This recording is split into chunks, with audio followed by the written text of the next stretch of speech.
함께 하나님의 말씀 같이 읽도록 하겠습니다. 요한일서 4장 11절에서 21절까지의 말씀입니다. 우리 서로 이렇게 인사하겠습니다. 예수님 안에서 사랑합니다 라고 고백하겠습니다. 사랑합니다. 우리 예수님 안에서 사랑합니다. 나는 못하지만 예수의 힘을 의지해서 사랑하도록 하겠습니다. 요한일서 4장 11절부터 21절 한번 들어가 보면요, 성도가 세상에서 두려움을 극복할 수 있는 힘은 오직 사랑밖에 없습니다. 하나님께 받은 사랑으로 지체를 사랑할 때 우리는 삶의 두려움을 물리칠 수 있습니다. 불확실성의 시대에 두려움과 염려의 파도가 몰려올지라도 사랑을 실천하는 지혜가 있다고 한다면 두려운 현실을 넉넉하게 이겨낼 수 있습니다. 아멘. 먼저 두려움이란 무엇일까 한번 생각해 보고자 합니다. 두려움, 기본적으로는 우리가 가지고 있는 하나님이 주신 감정 중에 하나라고 할 수 있을 겁니다. 이게 죄가 있기 전에도 있었을 것 같아요. 이 두려움이라는 이 감정은. 그래서 삶을 살아가는 사람들에게 이 두려움이 없으면 이제 스스로 어려움과 위험에 처하는 일들에 닥치게 돼요.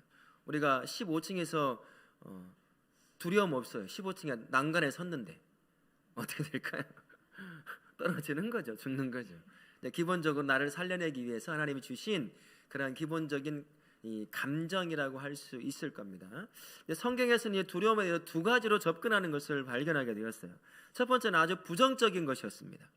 부정적인 것으로 대부분 뭐라고 되어 있냐면, 이 두려워하다는 단어가 뒷부분에 어떻게 되어 있냐면 두려워하지 말라, 이 단어로 되어 있어요. 신구약 전체를 찾아보니까 이 똑같은 말로 두려워하지 말라는 말로 몇 번이 기록되어 있는가 봤더니만 제가 찾아보니까 174번이 기록되어 있어요. 두려워하지 말라, 두려워하지 말라, 두려워하지 말라, 계속 반복해서 두려워하지 말라라고 이야기하는데, 그때마다 뭐하고 연관이 되어 있냐면 믿음하고 연관이 되어 있더라는 거예요. 믿음하고. 무슨 말이냐면, 하나님을 믿는 자, 전능하신 하나님이 나의 아버지로 믿고 그분과 동행하는 사람, 믿는 성도라고 한다면 삶의 문제 앞에 두려워할 필요가 없다는 거예요. 정말 믿니?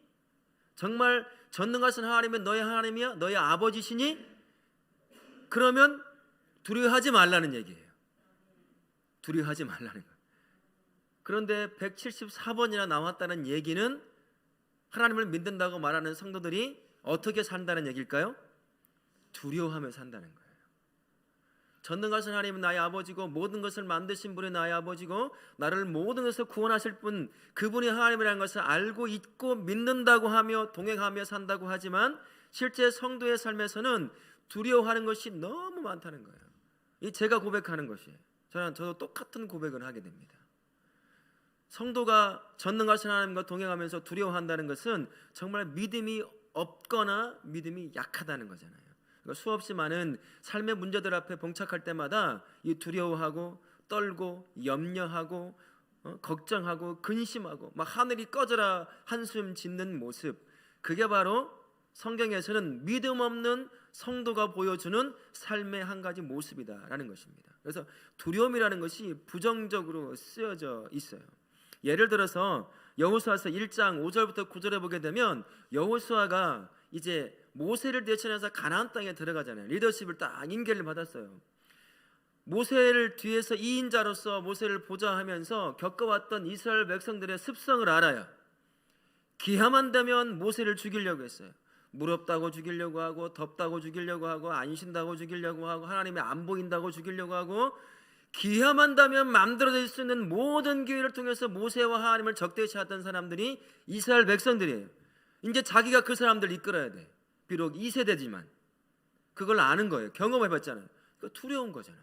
그리고 또 들어가서 가나안 족속들이 어떠한 족속인지 정탐꾼들을 통해서 이미 다 들었습니다. 키가 한 3m가 되는 네피림들이 있다라고 하고, 막 칼이 막 그냥 배틀장만 하다고 막 얘기하죠. 그러니 사람인지라 여호수아 마음에 두려움이 있을 거잖아요. 근데 하나님께서 그걸 다 아시고 5절부터 반복되어 하는 말, 그리고 마지막 9절에서 한마디를 딱 하세요. 내가 너와 함께 할 거다. 내가 너와 함께 할 거야. 담대해. 내가 너와 함께. 그러면서 뭐라고 말씀하시냐면 내가 너에게 명령해. 담대함을 명령하신대요. 나한테. 명령한다고 내 안에 담대함이 생기나요? 담대하세요 하면 담대함이 저는 안 생기더라고요. 두려울 때는 두려운 거죠. 근데 하나님께서 명령하셔요. 그러면서 마지막 구절에 딱 뭐라고 말씀하시냐면 두려워하지 말라는 것이었어요. 왜? 내가 지금까지 너한테 얘기했지, 모세랑 함께 했던 것처럼 너랑 계속 함께 해줄 거야. 수많은 어려움과 죽음의 고피 앞에 모세와 함께하는 그 삶을 너도 봤잖아. 그렇게 내가 너와 함께할 거야. 그러니까 두려워하지 마. 이 안에 믿음이 연약한 갈렙으로서는 갈렙이 아니라 누구죠? 여호수아서는 이 안에 두려움이 생기기 시작하는 거예요. 이 사람들 끌고 한 번도 들어가 봐서 전쟁도 해보지 않은 이 사람들을 끌고 가나안 땅을 정복해야 한다는 게 굉장히 큰 부담이요 두려움이었을 겁니다. 그런 여호수아에게 하나님께서 계속 내가 너와 함께할 거야, 함께할 거야, 명령한다. 담대해, 두려워하지 마라고 말씀하는 겁니다. 우리 안에 바로 그러한 모습이 있다는 거예요. 두려움이라는 것이 바로 그렇게 다가옵니다. 그 두려움의 기본적인 우리가 갖고 있는 감정이긴 하지만 이 압도당할 때가 문제인 거예요. 여러분, 두려우면 머릿속에 생각이 나나요? 합리적 생각을 할 수가 없어요. 이게 생리학적으로도 다 증명이 돼 있어요. 두려움에 딱 사로잡히면 이 전두엽이 이제 고급적인 그러한 생각을 하는 기관인데 이게 마비가 되다시피 해버려요. 한 가지 예를 들면 우리가 그 영화 같은 데 보면 막 주인공이 차가 막 달려올 때 막 피하고 날아가고 막 피하잖아요. 실제 장면은 어떨까요? 못해요. 여러분들 어디서 볼 수 있냐면 이 사슴, 불빛이 본 사슴이 보통이면 도망갈 것 같은데 멈춰버리거든요. 깜짝 놀래가지고. 그게 우리예요. 두려움에 사로잡히면 그렇게 돼버리는 거예요. 합리적인 사고를 못하니까 이 과정에 하나님이 함께한다는 사실을 기억 못하는 거예요. 그 두려움을 만들어낸 현상과 사건이 그 자리가 가장 크게 보이기 시작하는 겁니다. 하나님이 안 보이는 거죠. 그 순간 믿음이 순식간에 날아가 버리는 거예요. 그래서 하나님께서 두려워하지 말라라고 하는 거예요. 기본적인 감정이지만 그럼에도 불구하고 두려움에 압도당하지 말라라고 말씀하는 겁니다. 우리 성도님, 하나님은 전능하신 분, 그 하나님 아버지가 저와 우리와 매일 매 순간 함께하는 줄 믿습니다. 그 하나님이 함께하니 두려움에 우리 사로잡히지 않을 수 있습니다. 믿으십니까? 우리 다울학교의 모든 성도님들은 삶의 문제 앞에 두려움에 압도되어서 하나님도 잊어버리고 믿음도 낮춰버리는 그런 사람이 아니라 두려움을 느낄 수는 있겠지만 그것을 넘어서는 믿음을 가지실 수 있기를 예수님의 이름으로 축원합니다. 아멘. 긍정적인 단어로 또한 두려움이라는 단어가 쓰여지는데요, 경외라는 단어로 쓰여져요. 이 경외는 항상 유일하게 한 분에게만 집중되어 있어요. 누굴까요? 하나님이셔요. 그래서 두려움이라는 단어가 죄를 짓지 않기 전에도 우리에게 있을 수 있었다는 거예요. 충분히 전능하신 하나님 몸을 입고 있는 사람이 전능하신 하나님을 대면했잖아요. 죄가 없을 때 아담과 하와는 하나님을 대면하는 사람이었어요. 대화를 나눌 수 있었고 하나님이 동행하는 걸 온 육체가 영혼이 느낄 수 있는 그런 사람이었다는 겁니다. 하지만 결코 하나님을 함부로 대할 수 없는 것, 그게 바로 경외라고 하는 것이거든요. 두려워하며 두려운 감정도 있지만 존경하는 감정과 섞여 있는, 이게 굉장히 뭐라고 설명하기가 참 어려운 단어가 경외라는 것이에요. 정말 사랑하는 존재인데 함부로 대할 수 없는 존재, 그렇다고 무서운 존재는 아니에요. 그게 바로 우리 하나님이셔요. 그게 있어야 하나님을 인정하고 살아가고 그분 앞에 그분이 주신 말씀을 쫓아 순종하며 내 안에 있는 죄를 쫓아가지 않을 수가 있다는 거예요. 그냥 무조건 좋은, 우리가 뭐 산신령처럼 수염 이렇게 길러가지고 허허 하는 그러한 하나님이라고 한다면 아마 우리가 방종에 가까운 삶을 살게 될 거예요. 그러나 전능하신 하나님이 죄를 정확하게 지적하고 싫어하시는 하나님이 있다는 사실을 안다고 한다면 두려움으로 그 앞에 나아갈 수밖에 없거든요.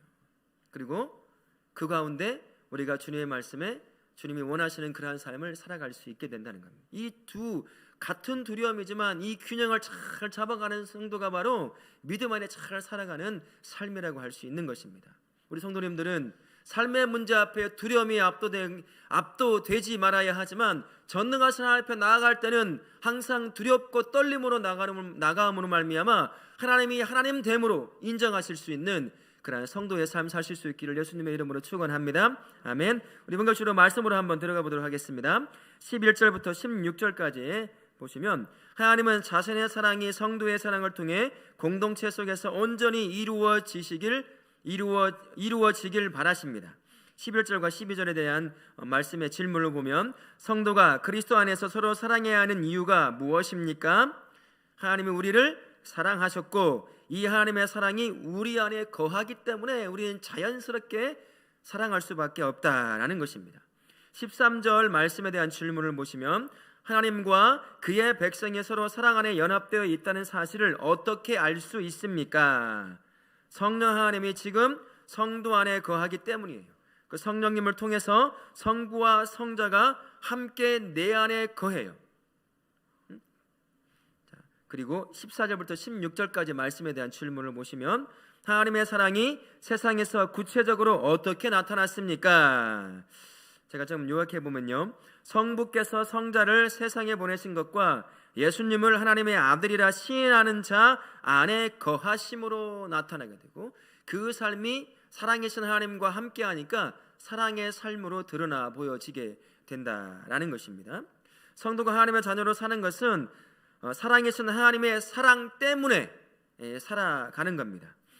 하나님의 사랑의 최고봉이 뭘까요? 예수 그리스도셔요. 그분에 대한 예언도 하나님의 사랑의 표현이고 그분의 이 땅에 인간의 몸을 입고 온 것도 나를 향한 하나님의 사랑의 표현이고 십자가도 마찬가지고 다시 부활하심도 마찬가지고 성령 하나님을 통해 나와 동행하시는 것도 모든 것이 사랑의 표현이에요. 다 그리스도 예수를 통해서 그 사랑이 무엇인지를 다 우리에게 표현해 주셨다라는 것입니다. 이 예수님의 사랑이 하나님의 몸된 교회 공동체 전체를 다 묶어주는, 하나로 묶어주는 끈과 같은 역할을 하게 된다라는 것입니다. 예수님의 사랑은 하나가 되어 서로 사랑으로 섬기고 이 사랑의 섬김으로 이 사랑이 교회 밖까지 흘러 보여져야 한다는 거죠. 그럴 때 왜 교회가 사랑이라는 단어를 말하는지, 왜 하나님이 사랑이시다라고 말하는지를 세상의 사람들이 그제서야 우리가 흘려보낸 사랑 때문에 조금이나마 보고 경험할 수 있게 된다라는 사실입니다. 그러니 우리가 내 안에 계신 예수님을 쫓아서 사랑을 해야 한다는 거예요. 참 쉽지 않지만 그럼에도 불구하고 내가 예수님 안에 십자가의 사랑을 받았다는 사실을 기억해 낸다고 한다면 비록 부족하지만 공동체 안에서 서로를 향해서 사랑이라고 하는 삶을 살아낼 수 있을 겁니다. 그 과정 가운데 내 안에 계시는 하나님, 사랑으로 계시는 예수님이 조금씩 다른 형제와 자매들의 모습을 통해서 보여지게 될 것이고 세상도 마찬가지로 우리 안에서의 진짜 사랑이라고 하시는 예수님이 계시는구나 라는 것을 그제서야 조금씩 보고 경험하게 될 것입니다. 우리 안에 사랑이 있는 줄 믿습니다. 그 사랑이 내가 만드는 사랑이 아니라 누구죠? 사랑의 자체이신 예수님이 내 안에 계셔요.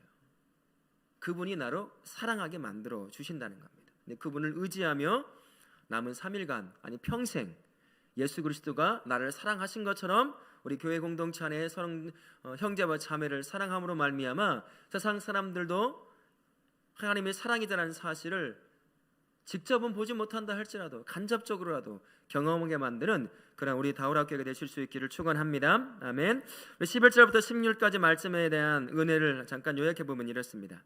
성도가 서로 사랑해야 하는 이유는 하나님이 자신의 사랑이 공동체 속에서 완전해지길 바라시기 때문입니다.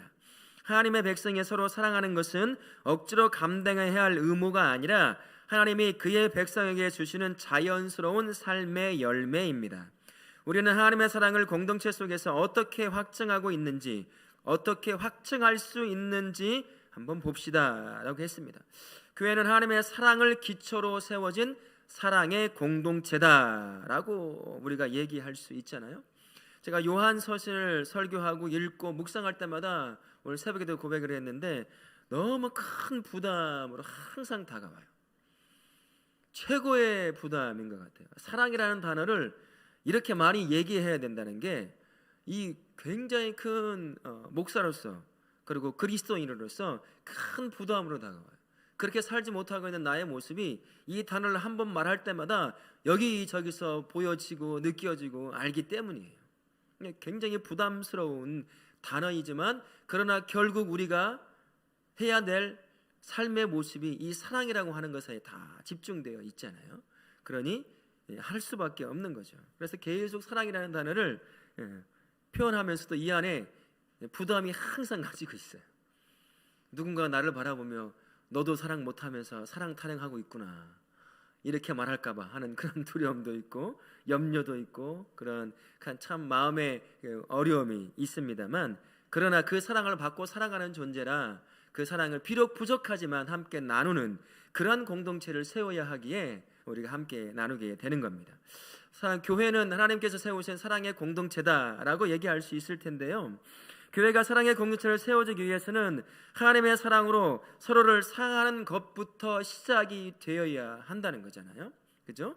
그렇지 않고서는 교회 공동체가 사랑의 공동체라는 것을 이룰 수가 없습니다. 근데 더 근본적으로 중요한 것이 있다고 한다면 예수 그리스도의 사랑을 공동체의 일원 중에 한 명인 지체인 내가 먼저 많이 경험해야 한다는 거예요. 사랑을 경험해 본 사람이 사랑할 수 있잖아요. 맛있는 음식을 먹어본 사람이 그것이 얼마나 맛있는지 얘기해서 추천해 줄 수 있는 것처럼 내가 예수 그리스도의 십자가의 그 사랑을 많이 경험하고 그 깊이를 잴 수 없고 넓이를 잴 수 없는 그 사랑을 경험한 만큼 내가 다른 형제와 자매를 사랑할 수 있으니까 내가 먼저, 지체인 내가 먼저 예수 그리스도의 사랑을 지속적이고 반복적으로 경험하는 삶이 기초가 되어야 하겠다라는 것입니다.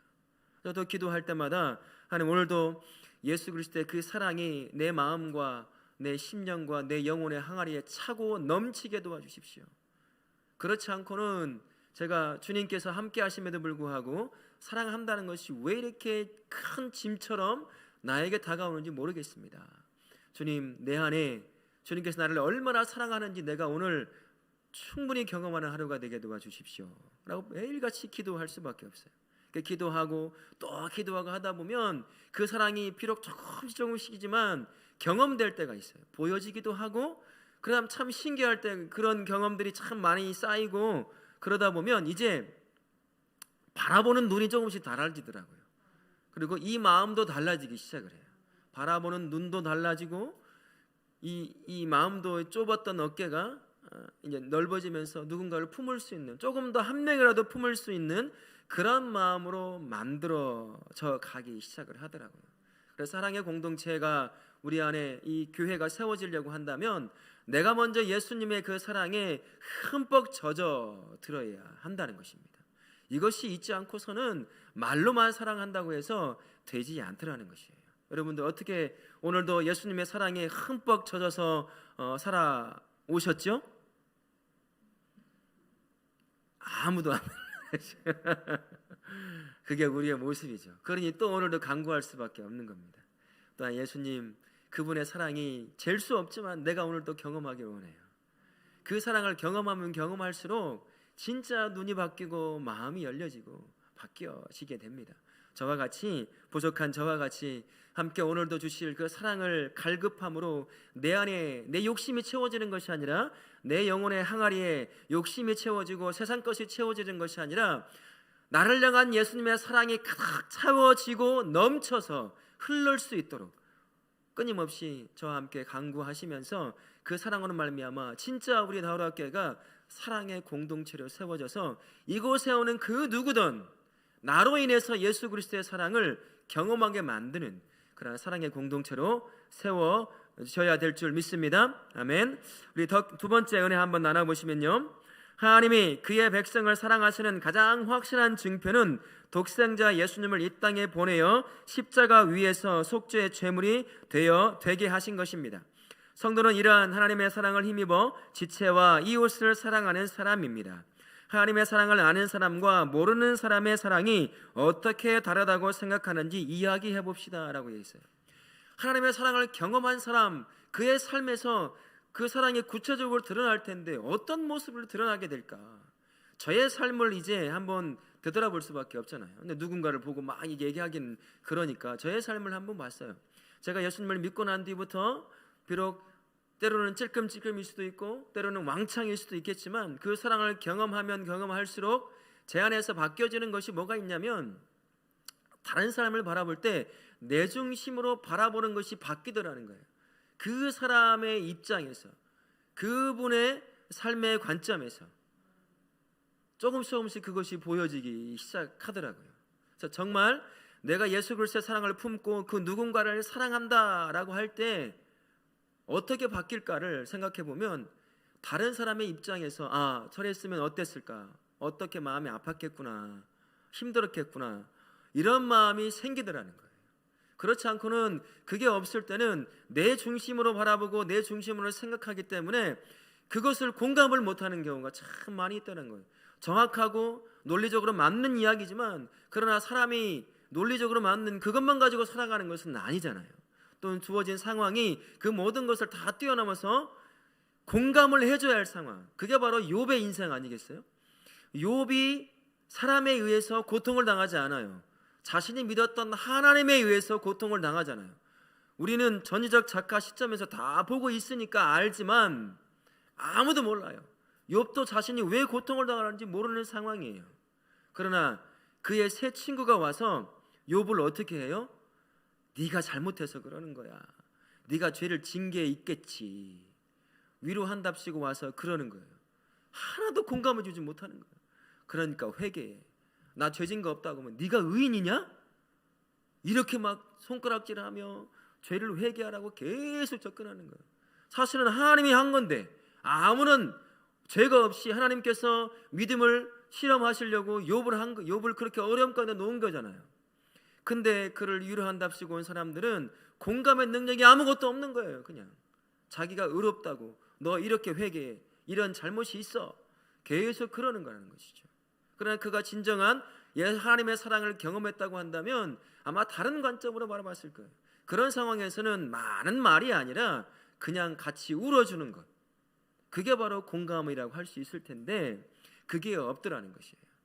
예수 그리스도의 사랑을 경험하면 경험할수록 이것이 내 중심으로가 삶이 이제는 타인 중심의 관점으로 조금씩 바뀌어서 내가 이런 말 했을 때 얼마나 마음이 아팠을까. 나는 당연한 말을 한 것 같지만 그 사람의 입장에서는 기분이 굉장히 상했을 수 있겠다, 속상할 수도 있었겠구나, 그냥 한 말이었는데 이것들이 이제 보여지기 시작하고 느껴지기 시작하더라는 것이에요. 물론 우리 성도님들은 다르게 다가오실 수도 있었을 것 같아요. 하지만 저에게 있어서는 그렇게 바뀌어지는 것이 눈에 띄게 많이 보여지는 것이었습니다. 참 내중심적이고 내 욕심적이고 내 육신의 생각을 가지고 판단하고 행동하고 했던 것들이 이제는 조금씩 그 사람의 입장에 있어서 한 번씩 더 보고 느껴보고 생각해 볼 수 있는 그런 관점으로 바뀌지더라는 것입니다. 우리 사랑하는 성도님, 예수 그리스도의 그 사랑, 십자가의 사랑을 깊이 경험하면 경험할수록 제가 말씀드리는 것처럼 이제는 남을 바라볼 때 내 관점이 아니라 그분의 관점에서 한 번 더 바라보고 느껴보고 하는 것으로 바뀐다는 것, 그것도 하나 더 가지고 가시면서 정말 내가 예수의 사랑을 경험하고 있는가를 한번 점검해 보실 때 그렇게 한번 점검해 보시면 어떨까 싶습니다.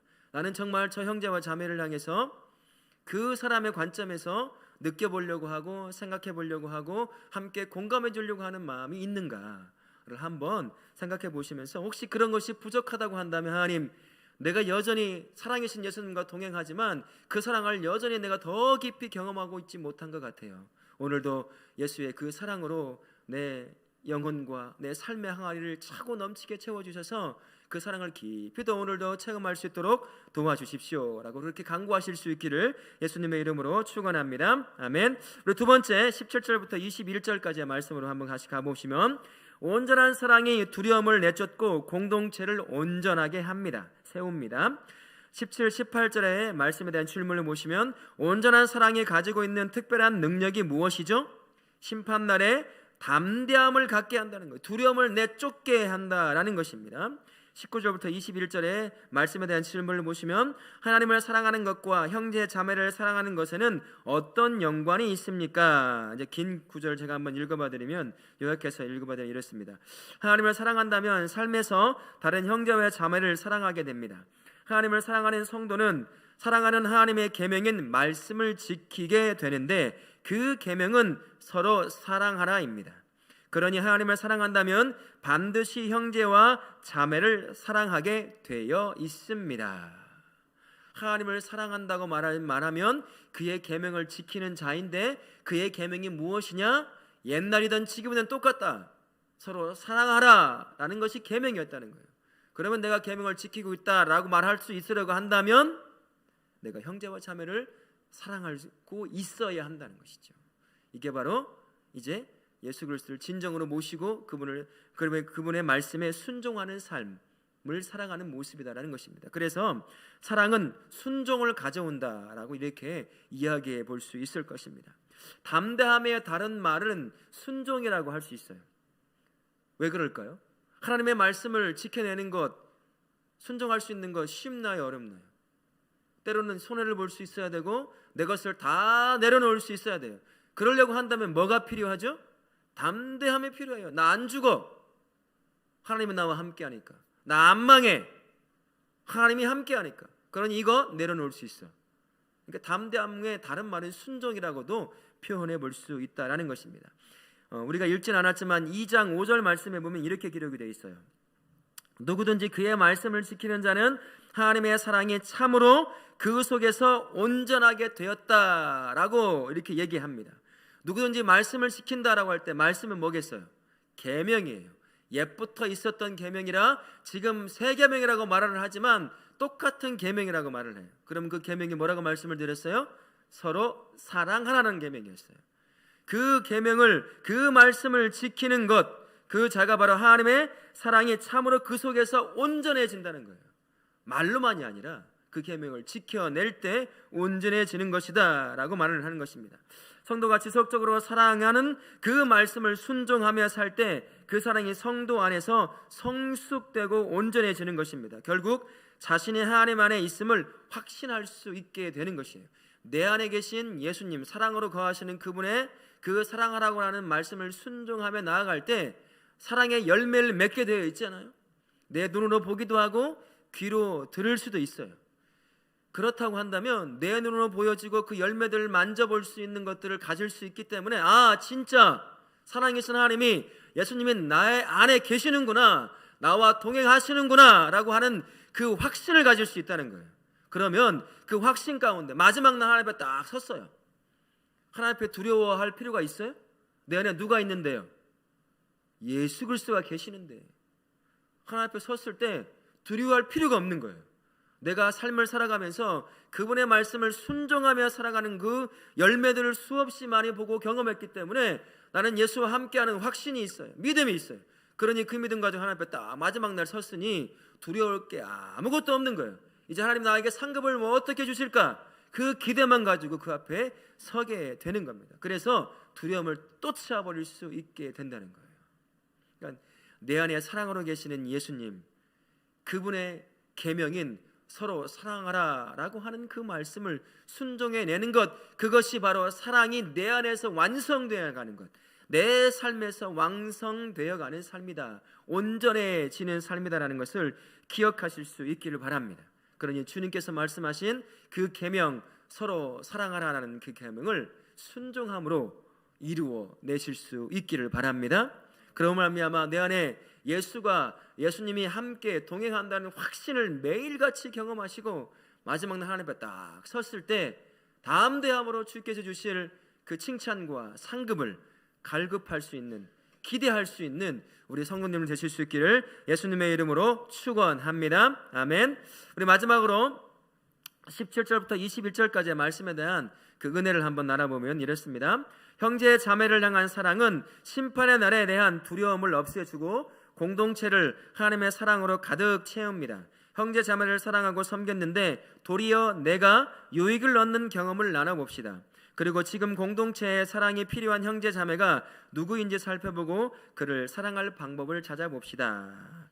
형제 자매에 대한 사랑은 성도인 나로 하여금 하나님의 사랑이 얼마나 크고 놀라운지를 되려 깨닫게 만드는, 경험하게 만드는 그러한 역할을 할 때가 있어요. 나는 예수님의 사랑을 경험했던 사람으로서 그 누군가를 작게, 누구도 모르게 섬길 때가 있잖아요. 근데 그 섬김이 그 한 사람을 살려내기도 하고 소망을 갖게 만들기도 하고 다시 주 앞에 돌아와서 그 구원의 은혜를 누리게 만드는 그러한 인생으로 바꿔놓을 때가 있어요. 여러분 그럴 때 어떠세요? 기분 나쁘셔요? 내가 섬긴 작은 섬김 때문에 누가 살아났어. 누가 예수 앞에 돌아와서 너무나 큰 행복한 삶을 누리고 살아가요. 그 모습을 바라볼 때 여러분 마음이 어떠세요? 정말 어떻게 말로 쉽게 표현할 수 없지만 이 안에 큰 기쁨을 누리게 되는 것이거든요.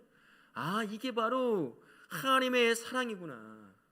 내가 누리고 있는 그 사랑이 바로 이것이구나 라고 하는 또 다른 은혜를 누리게 된다는 것이에요. 사랑이라고 하는 것이 내가 가지고 있는 걸 주기만 하는 것이 아니라 결국 어느 순간 나를 또 다른 은혜로 만들고 채우는 굉장히 큰 복된 통로가 되더라는 것입니다. 그러니 우리가 사랑할 수밖에 없는 거예요. 그러나 참 쉽지 않은 것도 사랑이에요. 이게 자꾸 하나님 그의 별인 예수 안에서 바라보는 눈이 자꾸 이게 힘이 빠져가지고 눈이 떨어져가지고 땅의 것을 바라보기 시작하면 그 사랑이 내 안에서 점점 사라져가는 것을 느끼게 돼요. 그러니 내 안에 사랑하러 계신 예수님이 그 사랑을 경험하지 못하는 그런 일이 참 많이 생기기 시작하는 것입니다. 그러니까 사랑이라고 하는 예수님과 동행하면서도 그게 뭔지 잘 경험하지 못하는 때가 있다는 거예요. 그게 들쭉날쭉할 수가 있더라고요. 이게 이 땅의 것들을 자꾸 쫓아가고 살아가다 보면 그런 경우가 참 생기기 시작한다는 것입니다. 그러니 그의 버리신 예수 그리스도께 내 시선, 인생의 시선을 딱 고정해 놓고 그분이 주시는 매일같이 쏟아주시는 그 사랑과 은혜로 내 인생의 영혼의 항아리에 차고 넘치게 달라고 해서 그 사랑을 실천하며 순종하며 살아갈 때 나에게 역으로 돌아오는 또 다른 은혜를 계속 경험하면 마치 그것이 또다시 나를 사랑하게 만드는 힘이 되는 것처럼 또다시 그 사랑으로 누군가를 섬겨갈 수 있게 된다는 것입니다. 우리 다울학교 모든 성도님들은 그렇게 서로를 세워주고 사랑으로 이끌어주고 섬겨줌을 말미암아 섬기는 자만이, 사랑하는 자만이 누리는 또 다른 은혜를 풍성하게 누리는 우리 성도님들 되실 수 있기를 예수님의 이름으로 축원합니다. 아멘. 우리가 먼저 사랑한 것이 아니죠. 하나님이 우리를 먼저 사랑하셨어요. 마치 내가 하나님을 사랑한 것처럼 느껴지지만 그렇지가 않습니다. 언제나 하나님이 먼저 나를 사랑해서 먼저 찾아오시고 먼저 말을 걸으셨어요. 그리고 나를 먼저 구원해 주신 분이 우리 하나님이신 줄 믿습니다. 우리는 하나님을 사랑할 능력이 없어요. 사랑한다고 말을 하지만 여러분 생각해 보세요. 사람이 하나님을 사랑하는 것은 굉장히 조건적일 때가 너무 많아요. 왜 하나님 앞에 솔직해질 필요가 있는가? 저도 마찬가지고요. 나 너한테 줄 거 아무것도 없다. 그래도 너 나 사랑할 수 있겠니? 라고 물어본다고 한번 하나님께서 물어보신다고 한번 생각해 보세요. 그래도 하나님을 사랑하시겠어요? 조금 멈칫하잖아요. 하나님 뭔가 주시는 게 있으니까. 우리는 조건적인 사랑을 할 수밖에 없는 연약한 존재거든요. 그러나 우리 하나님은 절대 조건적이 아니에요. 네가 잘 살았으니까 너를 사랑하는 것이 아니라 네가 내 자식이니까 사랑해 주시는 거예요. 나의 형상으로 만들어진 가장 고귀한 자니까 그냥 사랑해 주시는 거예요. 잘 살았건 못 살았건 그 사랑의 가장 최고봉이 바로 인간의 몸을 입고 온 예수 그리스도잖아요. 누가 그러겠어요? 수시로 자기 욕심을 쫓아 살아가는 것이 인간인데 그 한 사람을 사랑하기 위해서 가장 연약한 자의 인간의 몸을 입고 이 땅에 오셔서 죽기까지 나를 사랑하셨다라는 것입니다. 그게 바로 하나님이 나를 먼저 사랑하십니다 라는 사랑의 표현인 것입니다. 이 사랑에 하나님께서 우리에게 원하시는 것이 있습니다. 서로 사랑하라는 거예요. 내가 너를 사랑했던 것처럼 비록 너가 부족한 건 알지만 그럼에도 불구하고 내가 너를 사랑했던 그 사랑을 토대로 해서 옆에 있는 형제와 자매, 네 눈에 안 차고 네 마음에 안 들더라도 내가 너를 사랑했던 것처럼 그렇게 사랑하면 되는 거다라고 우리에게 그렇게 말씀하시는 겁니다. 사랑이라는 건 구호로 우리 사랑합니다, 사랑합시다 라고 한다고 해서 되는 게 아니에요. 내가 먼저 그리스도의 십자가의 사랑을 그 사랑에 흠뻑 젖을 수밖에 없어요. 그게 뭔지, 그래서 내가 지나갈 때마다 예수 그리스도의 십자가의 사랑의 향기가 계속 나게 해서 나도 모르는 사이에 그 사랑으로 사랑하는 수밖에 없다는 것입니다. 그러니 우리 성도님들 매일같이 기도하시면서 하나님, 내가 먼저 예수님의 사랑에 흠뻑 젖어지게 도와주십시오. 그래야 내가 사랑할 수 있을 것 같아요. 사랑하고 싶지만 안 될 때가 왜 이렇게 많은지 모릅니다. 그러니 내가 먼저 예수님의 사랑을 깊이 경험하고 흠뻑 젖어져서 그 사랑으로, 그 사랑의 능력으로 나의 형제와 자매를 사랑함으로 말미암아 주님께서 원하시는 그 사랑의 공동체를 세워갈 수 있기를 원합니다. 그렇게 끊임없이 사랑을 간구하실 수 있는 우리 성도님 되실 수 있기를 예수님의 이름으로 축원합니다. 아멘.